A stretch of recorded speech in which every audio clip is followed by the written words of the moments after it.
Велат секој човек носи светлина, но инклузијата е уметност да ги споиме сите тие светлини во едно сонце. Инклузијата не значи само некој да биде присутен во просторот, туку да биде признаен, да биде вреднуван, да биде почитуван. Околу инклузијата зборуваме со мојот денешен гостин, многу познат хуманист и председател на Сдруженијето Аутизам ААМК, да не сгрешам. Денис Јанкуловски, добар ден и добре дојде. Добар ден, благодарам на поканата.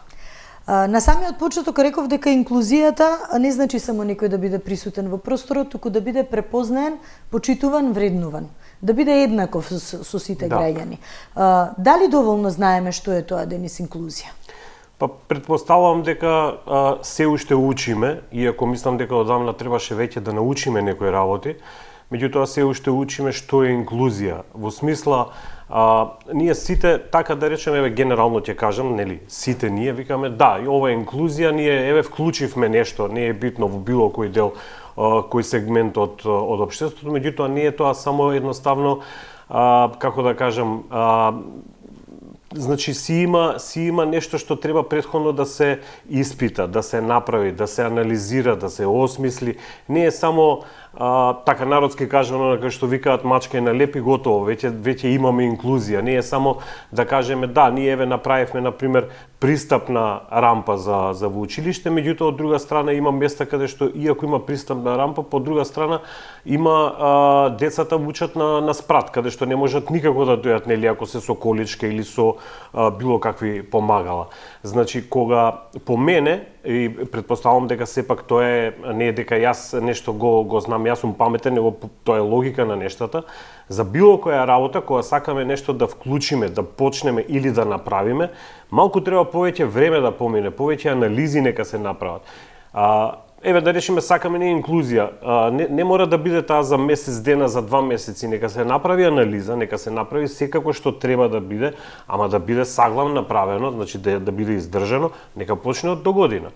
Се од друга страна се тоа го слушаме на нас за долги години и викаме ние да, инклузија има, меѓутоа во разговори, јас не сум стручен, значи не навлегувам во таа тематика, се извинувам, меѓутоа во разговори со родители, во оние најзасегнатите, во разговори со асистентите, со дефектолози, со логопеди, стручни лица, тие кажуваат дека да, инклузија, меѓутоа сепак не вака како наеднаш наметнато да биде. Значи, да не се чувствува како милост, туку право на секој граѓанин. Да, и испаѓа, еве тие примери, на пример, што ги согледуваме низ цела држава, кога ќе генерално, нели, ќе прашаат, еве на гостување, ќе ме прашате, да речеме, до каде е со инклузија. И сега, знаете како, во некоја општина, во некој училиште, има инклузија комплетна и супер се тоа направено, меѓутоа тоа не е сегде. Тоа значи дека не е општествена, едноставно е како индивидуална добра волја на градоначалник, на директор на училиште, што секако не треба така да биде.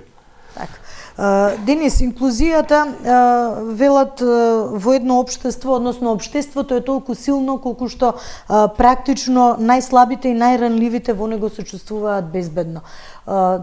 Ти си познат хуманист, значи нешто што мислам дека нема човек кој што не те познава и кој што не те почитува искрено и од душа, некогаш и кога ќе ти кажат, ќе ти дадат некој знак на поддршка преку социјалните мрежи или кога ќе те видат надвор, верувам дека тоа многу значи. Апсолутно. Но од друга страна, ти таа хуманост ја применуваш и во пракса, а најлесно велише во твоите објави кога ќе влеземе во нечии чевли, ќе почувствуваме како им е ним и ќе им помогнеме и ќе бидеме едноставно пријатели на тие лица. Она што јас секогаш го кажувам и го практикувам, еве ќе кажам и пример и за самата школка, меѓутоа и за други работи. Јас на пример никогаш не претпоставувам и не знам што треба, како треба да се направи. Никој не се родил учен, затоа е еден голем проблем кај многу лица кои што не сакаат да признаат дека можат да се направи и треба да не се направи, него едноставно знаат тие како треба и толку е тоа.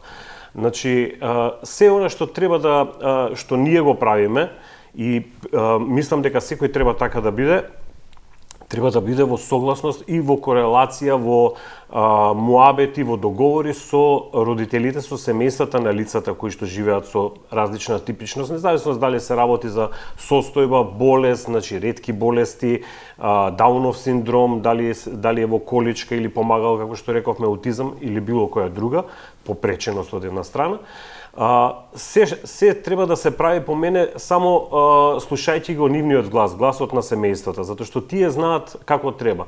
Ние, например, или јас кога имам некоја идеја како треба да се направи, не треба јас, затоа што јас сум замислил дека треба да биде вака и дека мора да биде така. Веројатно има начин како ќе биде многу подобро и поедноставно, не поедноставно, него ќе биде попријатно за децата, за самите семејства.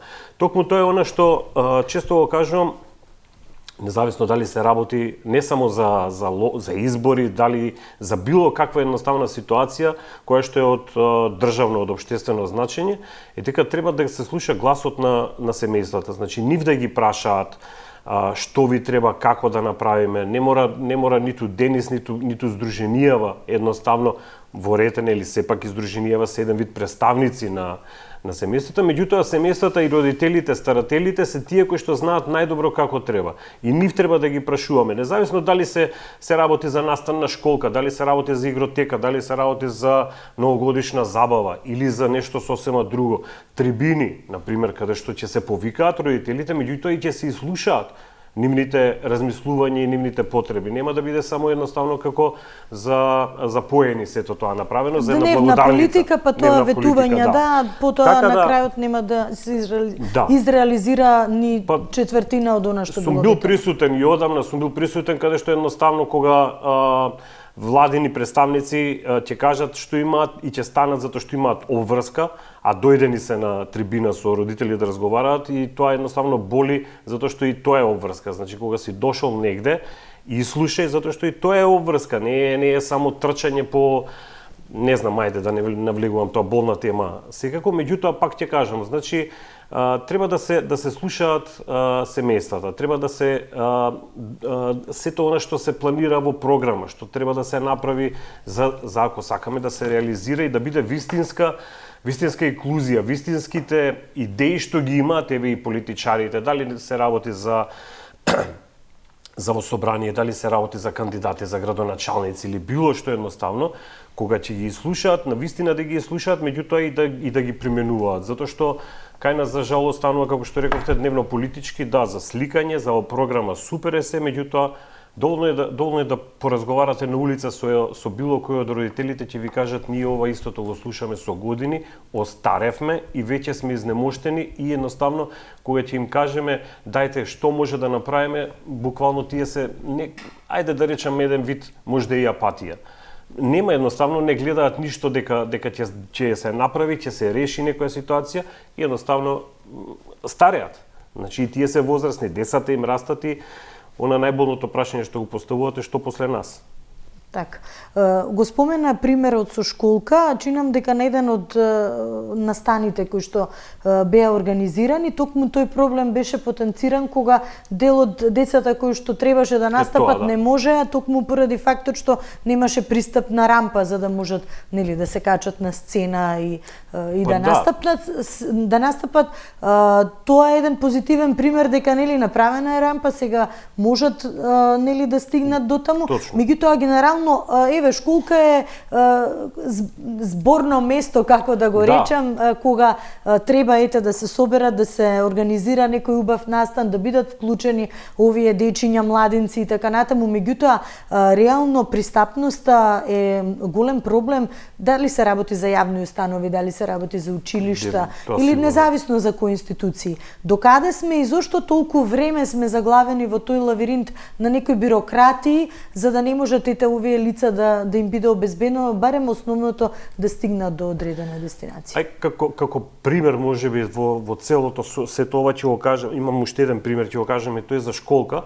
Значи, како што споменавте, ние правиме настане, меѓутоа лицата кои што беа во колички не можеме да ги качиме горе на сцена и сега испаѓа како ние кои што се бориме против дискриминација, да ја правиме дискриминацијата, што апсолутно беше Значи си ја согледавме грешката и потегнавме иницијатива што е каде, ама знаете има нешто во град Скопје, па не знаат каде е во магазин, има некоја рампа, ама нема каде рампа. Јас малку се заинаетив, викам мора да го решиме тоа и среќа испадна убава комуникација со улици и патишта, барање каде треба да се достае, малку да речам ја забрза постапка и се направи таа пристапна рампа. Меѓутоа, таа пристапна рампа таков вид недостасува на многу места, како што кажавте. Во институции, државни институции не можат да завршат работа, не можат документи да завршат, да земат.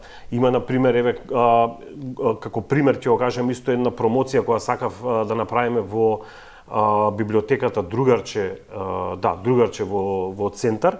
И имаат тие еден многу убав простор што е детско катче. Меѓутоа, пристап нема до детското катче, што значи во ред, јас се сложувам, има иницијатива, тие не одбиваат да се направи, меѓутоа нели има згради, институции кои што се под заштита на културни споменици, како се вика. Меѓутоа, може да се адаптираат, веројатно ако се преземе некоја иницијатива. Тоа недостасува многу. Не е само за лицата кои што се во количка. Сите оние, например, други лица со оштетен вид, каде што веројатно би можело да се направи нешто во институциите. Лицата кои што се со оштетен слух, говор, глувонемите. Јас работам во институција каде што на шалтер, например, ќе дојдеа лица кои што се глувонеми и сега мене ми беше во ред, нели, ќе напише што треба, како треба, ќе се разбереш, меѓутоа зошто едноставно да не обучиме, не мора сите, еден, двајца кои што токму тоа ќе може да им го олесни. Ќе можат во пресред да им излезе така, да. Пресред, не да се чудиме па да пишуваме и ливчиња да користиме. Не знам од кои причини, ете сето тоа се сведува на, знаете како, ама ова ние не сме одговорни, не сме надлежни, тоа е МВР, кога ќе пратиш во МВР, кога ќе прашаш, тие викаат ние го вративме во општина, од општина не знам кај го вратија. Тоа е последниот пример со заштитна ограда кај средното училиште Свети Наум Охридски, тоа е за децава со попречености кои што учат. На 500 метри од тоа училиште е основното училиште Кирил Глигоров, каде што има заштитна ограда на тротоарот, значи заштитно заради безбедноста на децата кои што да можат да се движат слободно. Така, да. Затоа што деца ко деца, независно дали имаат или немаат попречено, че истрчаат, се бркаат, не знам што, не дај Боже, на улица ќе отидат. Наназад неколку години иницијативата постои, ние како здружение дадовме придонес, повторно ја реактивиравме, меѓутоа еве ништо не се случува. Затоа што не знам каде, дали е во град, од град ти викаат во општина, од општина центар ние не сме надлежни, главни улици се не знам на кои споредни ова, сето тоа е едноставно мафтање. И веројатно една од најболните точки е што мислам долги години, ако не и децени, на места каде што би требало сепак да има луѓе кои што знаат нешто, се поставуваат само партиски послушници кои што едноставно не знам како да кажем, едноставно не знаат ни тие веројатно што треба, кај треба или како треба да се направи, кај треба да се обратиме. Тоа сите наидуваме на таков проблем, особено лица кои што се со атипичен развој. Не можат да завршат многу работа. Денис, пред тебе стојат едни две дела, многу интересни дела, сликовници, кои што носат сами по себе интересен наслов, другарко и другарка, и да. Во едната од нив се зборува токму за децата со атипичен развој. Како дојде до идејата еве да ги направиш овие дела? Имавте интересна промоција и во Битола и цел караван на промоции низ повеќе градови. Ќе зборуваме за тоа како беше приемот и интересот, меѓутоа ајде првен како дојде до идејата да ги направиш. Ова е еден дополнителен мој придонес во целата она борба, ќе ја наречам, за зголемување на свесноста за лицата со атипичен развој, за нивно прифаќање, почитување, за инклузија, за другарување едноставно. И после првата книга која што излезе во издание на Прозарт медија, тоа беше Авантурите на космонаутко. И гледајќи веројатно јас како комуницирам со децата, Дејан од издавачката куќа предложи, вика, ај пробај, вика, да видиш да напишеш некоја сликовница. Јас секако апсолутно темата ми беше веќе зададена, јас не сакав да работам, да пишувам на друга тема. Прво излезе другарко исто, или другарко е момче со аутизам, и потоа тоа беше 2024 година. Оваа година излезе другарка и другарко, значи доживувањата на овие деца, кои што се со атипичен развој, меѓутоа едноставно сакаат да покажат дека знаат и тие знаат, можат, умеат. Другарка убаво црта, на пример, другарка знае да раскажува многу убави приказни, патуваат тие со едно интересно возило фантазмобил. И мене всушност целта ми беше преку овие приказни, од една страна да се види дека овие деца се присутни, се тука, се лица со име и презиме, исто како нас, со желби исти или слични како нас.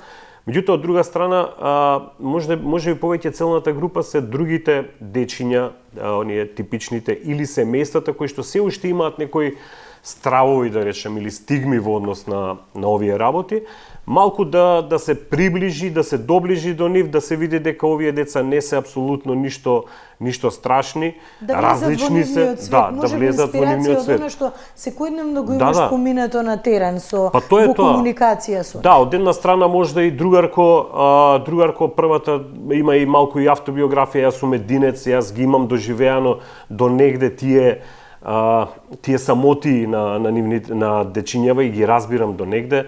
Другарка е мојата муза, мојата учителка, која што секогаш ја кажувам е Рато.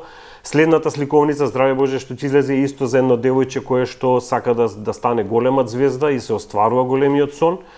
Едноставно да се види дека токму тоа што кажуваме, сите тие деца се тука, значи не се ништо страшни, не се заразни, не значи дека ако поминеме покрај некое лице во количка, дека следниот ден и ние ќе имаме нешто од тоа, ќе ни се случи нешто. Едноставно да другаруваме во секојдневието, затоа што тој нивни свет и наш свет всушност треба да биде заеднички свет. И тоа е оној момент што го кажавте, сите ги повикуваме на школка кога имаме настан или било каде, ги повикуваме да дојдат, барем да видат. Првиот чекор да биде да дојдат, да видат, и мислам дека потоа многу полесно ќе биде. И во комуникацијата, и во секако и во прифаќањето, и во живењето, бидејќи сите сме така, сите сме исти и еднакви, само треба во таа некоја различност да го пронајдеме еднаквото. Тоа е многу лесно кога ќе комуницираме меѓу себе, да не се затвараме. Од тука треба да почнеме.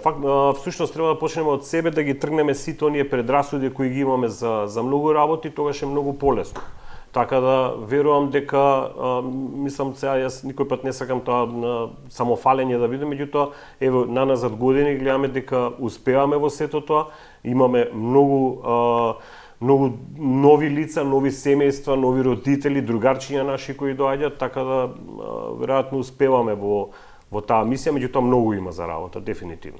На каков одзив најде? Споменав дека во Битола, сега за среќа и социјалните мрежи ни возможуваат побрза и полесна комуникација, информацијата да стигне до нас. Јас од она што успеав да видам во библиотека, мислам во Битола, беше голем интерес, така и на. Тоа мислам дека во сите овие во 2 години е некоја отприлика 10 промоции имаме направено.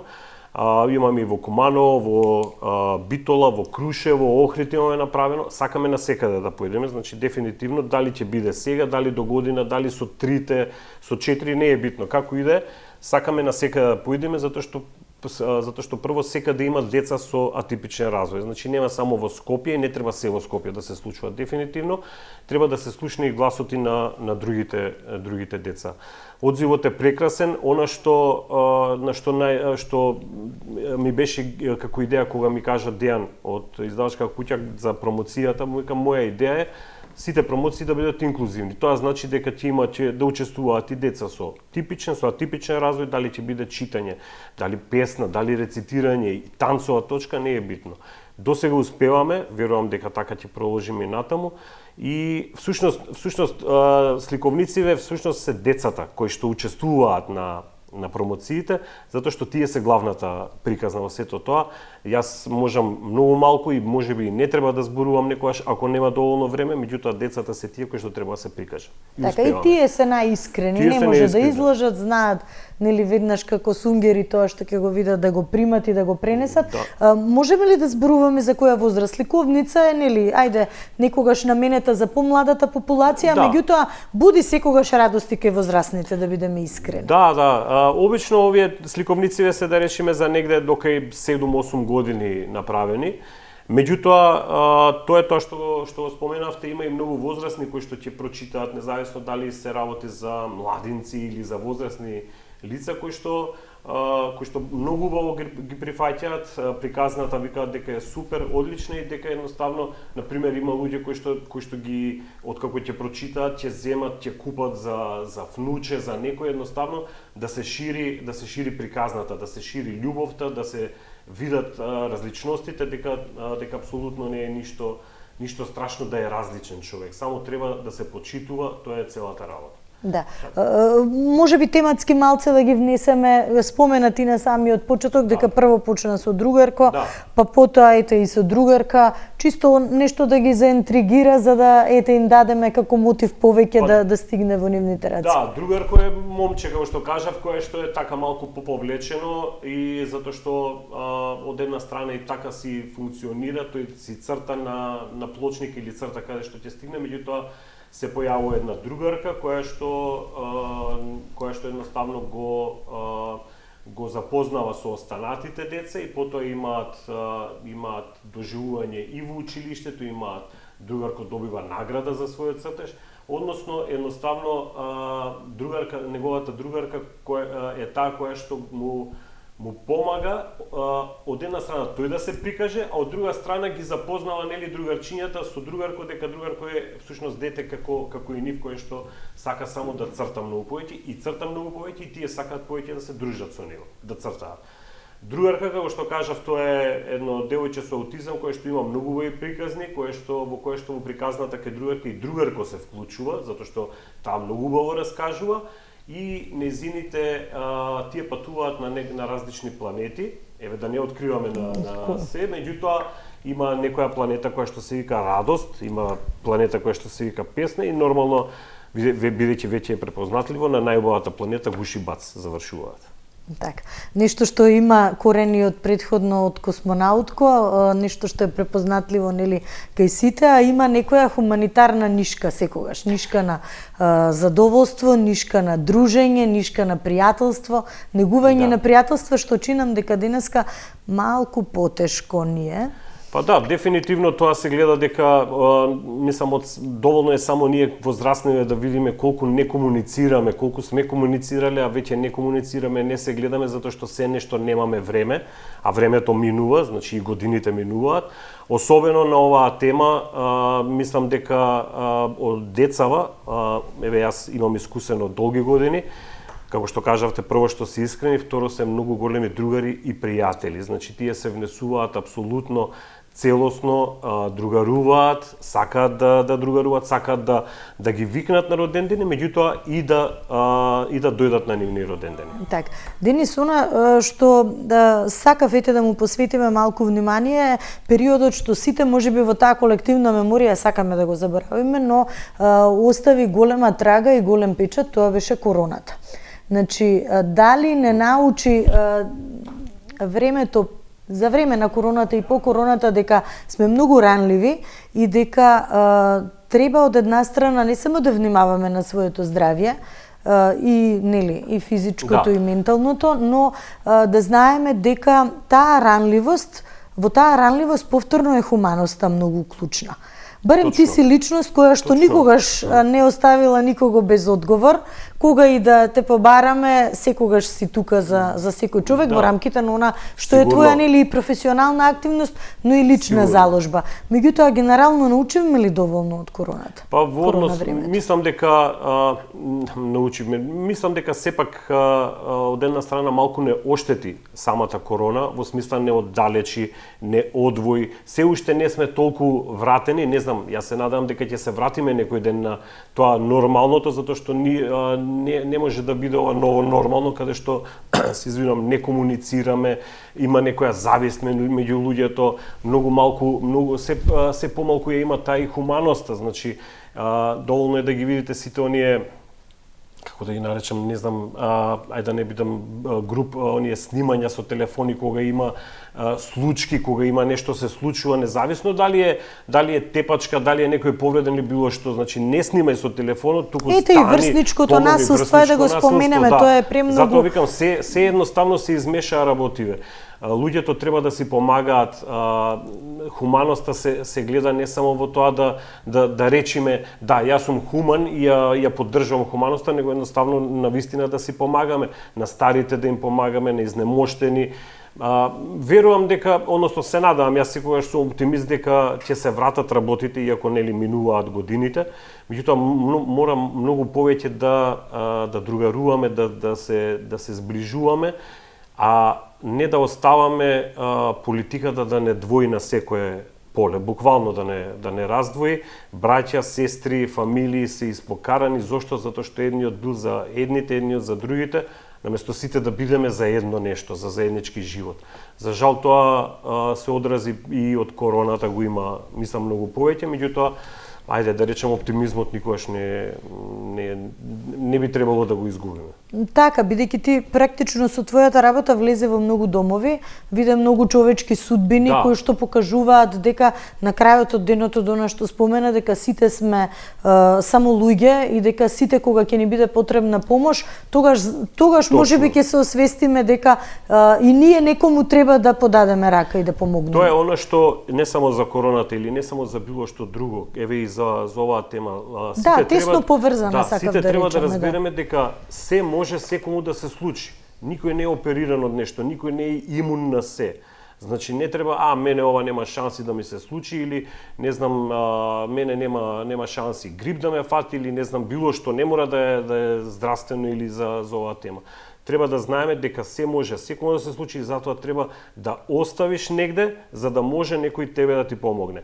Ако не помагаш, ако не почитуваш, ако не прифаќаш, тогаш не можеш после да се буниш зошто никој мене не ми помогнал. Така да сепак треба пред се да се биде човек, ама човек во секоја смисла на зборот. Така, не може само да се очекува, туку мора да има фидбек, дадеш нешто, дефинитивно. Да се даде, меѓу другото, кога бевме се уште на темата инклузија, бидејќи тесно се поврзани овие работи, велам, хуманоста и добрината е нишка која што треба да ги спојува луѓето, да не забораваме дека пред се треба да бидеме добри и честни луѓе, немаме некој долг век на живење, па и резервни животи, да можеме едниот да го потрошиме во едно, а другите за друго.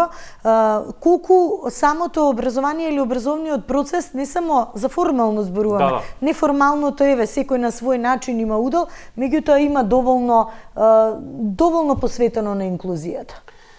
Па и тука е голем проблем, дефинитивно, како што кажав, преска имаше некои спорадични некои ситуации каде што има можност, има инклузија направено во друго училиште, нема сега некој дете ќе има среќа затоа што учи во тоа училиште, другото нема среќа, нема можност, меѓутоа тука е комплицирано, значи не е само да ги нападнеме едните, другите, значи буквално, пак ќе кажам, за да се направи како што треба инклузија, треба сите да се слушаат.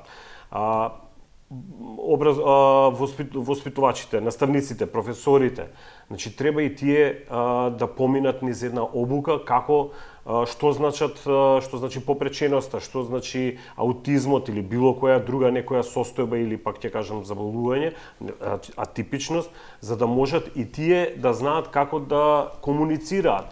Сега, факт е дека има различни, има некои кои што прифаќа, има некои кои што уште не прифаќа, па и агитираат се уште за да бидат преместени децата, да не бидат запишани во тоа оделение, за жал се уште го има тоа. Меѓутоа кога државата, значи невладените организации, здруженијата, кога државата ќе направи еден сојуз, ќе речам на таа тема, каде што заедно со сите оние кои што сакаат да помогнат.